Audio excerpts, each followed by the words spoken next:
Hello, everybody. This is Professor Savini. As you know, it's Thursday, the 10th of November. I hope that if you were in Florida, that you've borne this storm well. I have family on the East Coast, and they had like 20 tornadoes touch down, and I think that caused a lot of damage, and I think loss of life. So it's a real shame.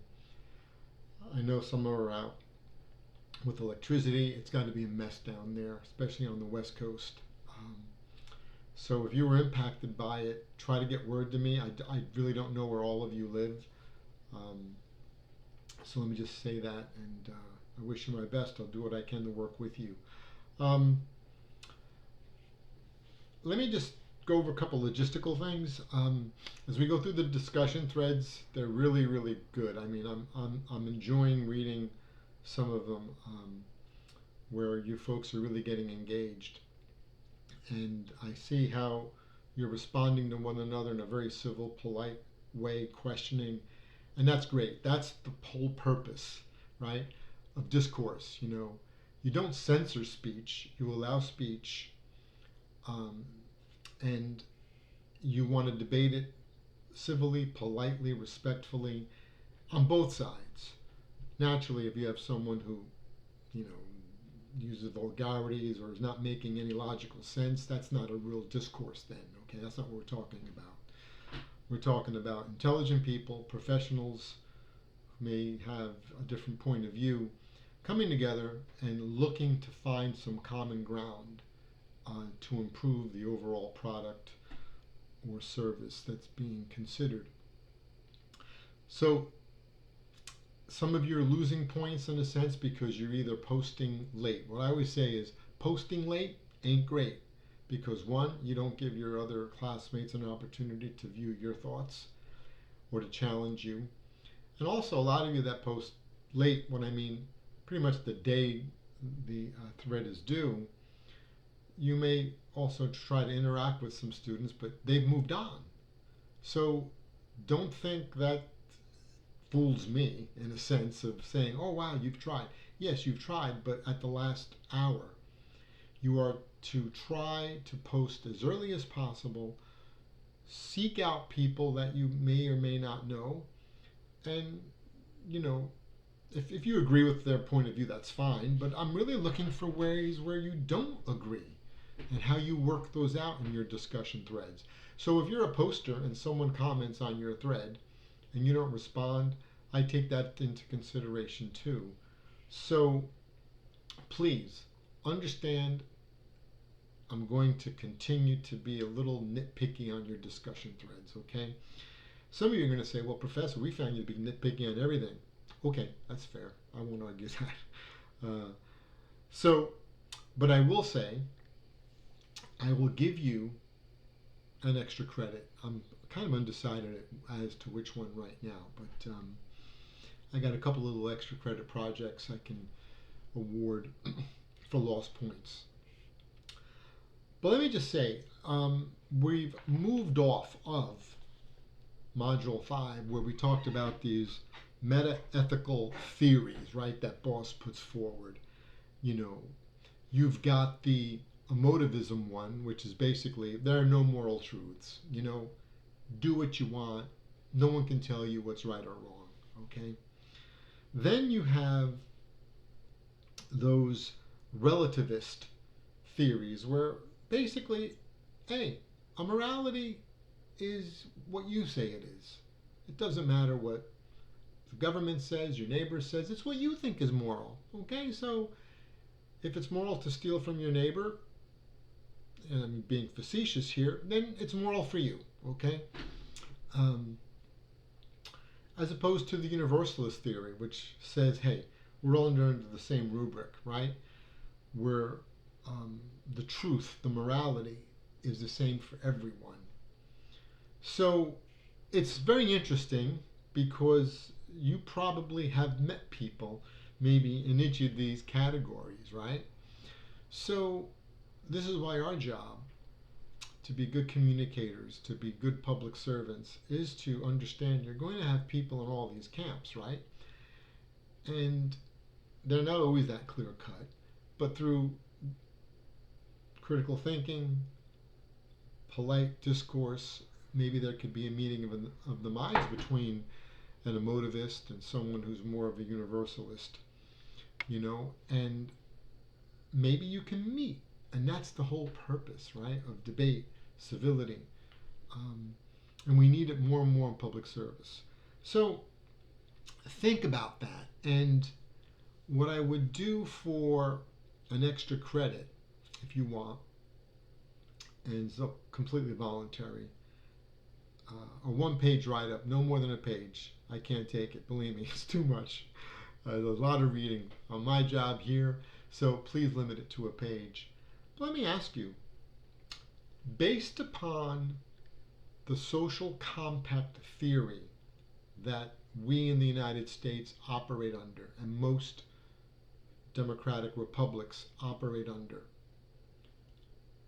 which of those metaethical theories do you think best aligns with our social compact? Which one do you believe least aligns with the social compact? And the third question is, naturally, where do you think we're at today? And do you think it's positive or negative? So that's an extra credit. I'll figure out the points based upon the quality of the papers that come in. The third point now, we're getting into Module 6. We're introduced to 2 additional theories, maybe a little bit more honing in. I can't do it. Yes, you can. And you better, because you're required to. You're obligated to. It's your duty. Can't, right? Don't tell me you can't do it. You better figure out a way of doing it. Whereas you have the utilitarian approach, which is, what's best for society? Okay? Not the individuals per se, but in general. 2 different theories that can clash. Actually, if you read Blake's discussion thread from this morning, he mentions the clash. Okay? So, have you ever walked into like the DMV in New Jersey? Any state. They must have like the same hiring pool, right? And I don't want to call them clerks, but they got that kind of a mentality. I often joke about the inspector general auditors that you often come across. They have a checklist mentality. Don't ask them to think.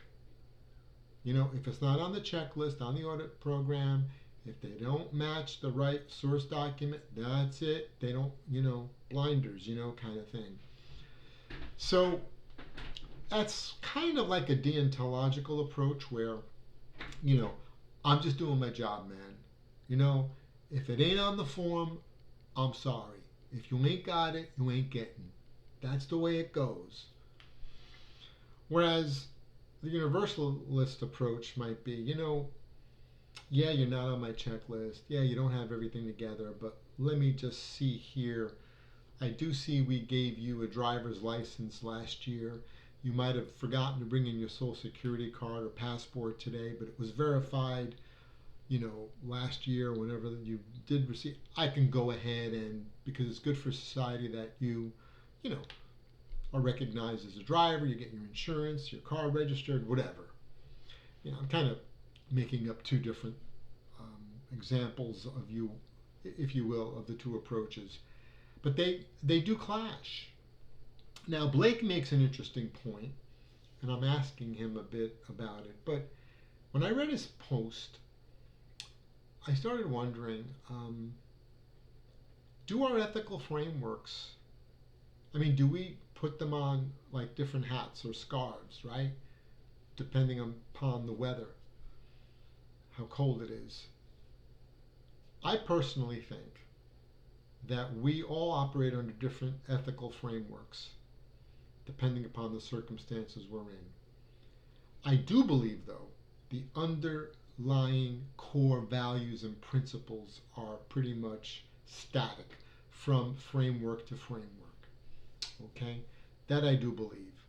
even if you violate them under a certain framework. I go to Las Vegas. What happens in Las Vegas stays in Las Vegas. So let's assume I did all the naughty things that you could do in naughty Las Vegas because I put on a different ethical framework when I go there, right? My core values are the same. So even if I decided to violate them, they're there. And then, of course, my Catholic guilt might kick in or might not, right? If you're not Catholic, there might be some other guilt. Or you might just compartmentalize it and say, no, I was in Las Vegas, it's a bubble, I had a different ethical framework, I kind of got high, I did a little, whatever. I'm not going to admit to anything, folks. And, I let it slip, right? Those things happen. But I think that's why the introspection has to occur. Now, imagine this. If I had gone to Las Vegas without even knowing what my core values were, but knowing that I could flip on, the ethical framework from, hey, look, I'm not in DC now, right? No one's looking over my back or over my shoulder. I'm in Las Vegas. Nobody knows me. I can do whatever I want because it doesn't matter. And then I have no guilt. Why? Because I haven't even identified my core values, my belief system. Yeah, I go to temple. Yeah, every Saturday. Once the rabbi's done, I wake up and I walk out, and I'm happy. I pay my respects. Is that what it means? Well, to some people it is. That's their life. And being in public service, if you don't understand your ethical framework and the underpinning values, you're in trouble. I often say ethics can take you very high in life or it can bring you down real low.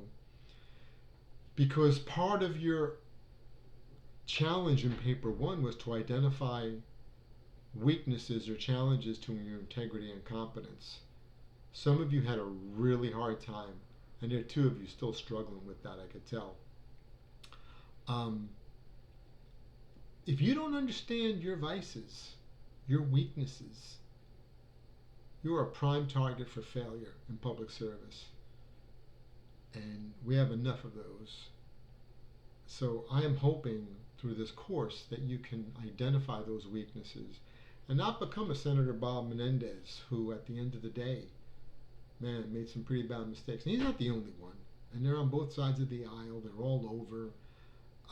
These people talk a good game, but behind the backs of the taxpayers and citizens, they become super wealthy, and you got to wonder why. They become powerful and stay powerful, and you got to wonder why and how. We all know, right? But if you want to be an agent for change, real change, you'll resist those temptations because we all have them. So understand obligation and utilitarianism, because I go back to Bernie Madoff. Remember Bernie? The $50 billion Ponzi scheme guy, right? Sad ending for him, one of his sons, his wife. Very sad story. He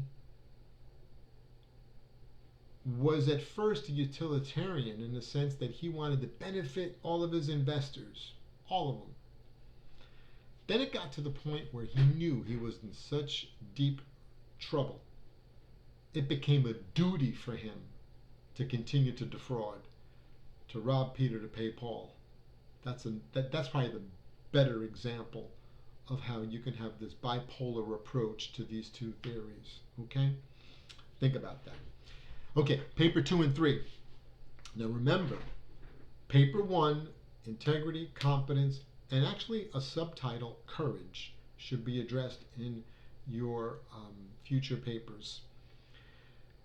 Understanding that now in paper 2, as you prepare, you've got to do a recon of your work environment, or if you don't work, your home environment. And if you don't live at home, I'm sure you've got relationships with folks. You're going to now evaluate, for example, your superior, your peers, your subordinates. Try to identify 1, 2, 3 of them and their ethical framework. and whether or not it jibes with yours or clashes with yours. If you can, try to identify their core values, and does it jibe or create friction or tension, because you have to understand the world or the bubble you're in and the people in this cast of characters in your life. And that's why paper one first had you look at yourself. Now you're going to look at others. Oh, Professor Savini, I don't like judging people. This is not judging people. It's assessing their character, their integrity, their competence, their values. No one tells you to send your brain on a vacation unless you want to. If you want to check out and say, I'm not judging people, good luck in life, okay? You're not judging people. You're judging their behavior, their character, not whether or not they're good or bad. You're just saying, hey, look, he likes baseball, she likes soccer. Fine. That's all we're asking you to do in a deeper way. Okay? That's paper two. So remember, you identify your environment, your work environment, preferably in paper two. Because in paper three, we're going to then take you and say, okay, now that you know yourself in paper one, hopefully, vices and virtues, now that you better understand, hopefully, the ethical environment you're working in paper two, then in paper three, I'm going to say, pick one or two deliverables you work on, products, services, whatever it might be, relationships, and tell me how you can ethically improve that deliverable, that outcome, that relationship, given the constraints of who you're working with, right? One way you might ethically improve actually might be to leave the job. You might be part of the problem. It's rare, but it could be. Maybe not so rare as one might think. So I'm enjoying this ride with you. I'm going to continue to try to challenge you folks. And remember, this is not a question of feelings. Feelings often distort reality. What? Feelings often distort reality. We should have picked that up in the initial reading, right? Your feelings are processed by our lower brain, our instincts, our biases, our prejudices. They're not limited to skin color, politics, religion, right? Whether or not you wear glasses. We are all biased. So our feelings get processed through those biases. And then if we don't critically think and challenge our biases and what we believe we see, hear, smell, taste, touch, we're making a big mistake. That's why it's never good to hit that email send button immediately. Walk away from that email message, cool down, go back to it, stay calm. Let the upper brain synthesize all this. Okay? Because remember, we're here to make things better, not worse. So with that said, if you have any questions, you know how to reach me. Tomorrow, Friday, is the last day for working on your paper one. There were several of you that I had to afford some additional time for extenuating circumstances. So tomorrow is it, okay? For those of you that submitted your paper one and did an adequate job or a really good job, I want to thank you, okay? Keep working, digging deep. The more I see that you go deeper, your grade's going to reflect it. The more I know that you're really taking stock about improving yourself as a public servant, realizing the importance of knowing thyself, okay? And knowing your weaknesses and resisting the temptation, because crime does pay. and it pays very well. Matter of fact, crime pays extremely well in government service. That's the problem we're having. No accountability for our elected representatives, down to our bureaucrats, down to a GS 12, 11, 10, 7. There's very little accountability in government. But there's a great reward to engage in malfeasance, to harm the taxpayer. And who's the taxpayer? It's that hard-working waitress, single mom, who has to wait on tables but doesn't feel she has a voice at the table. Or it's that hard-working inner-city couple trying to move from one neighborhood to another to get a better education for their kids, and they can't do it because taxes are high. Okay? Why? High because maybe of a certain amount of corruption that exists all throughout the country and at all different state and federal government levels. These are the people that are being impacted by our corruption. Good, hardworking Americans such as yourselves, hopefully. And we can't allow it to continue. We, the bureaucrats, we, the clerks, we, the managers, we, the supervisors, we, the directors, we, the CFOs, we, the auditors, we, the financial managers, we, the budget people, we can help make a difference, but only if we change who we are. Because if we don't, and if we don't have the courage, paper 2, paper 3, courage, and if we don't have the courage, ship's going to keep going the way it's going, and I'll let you decide what direction it's going. Stay well, and again, if you were impacted by the hurricane, let me know. Take care.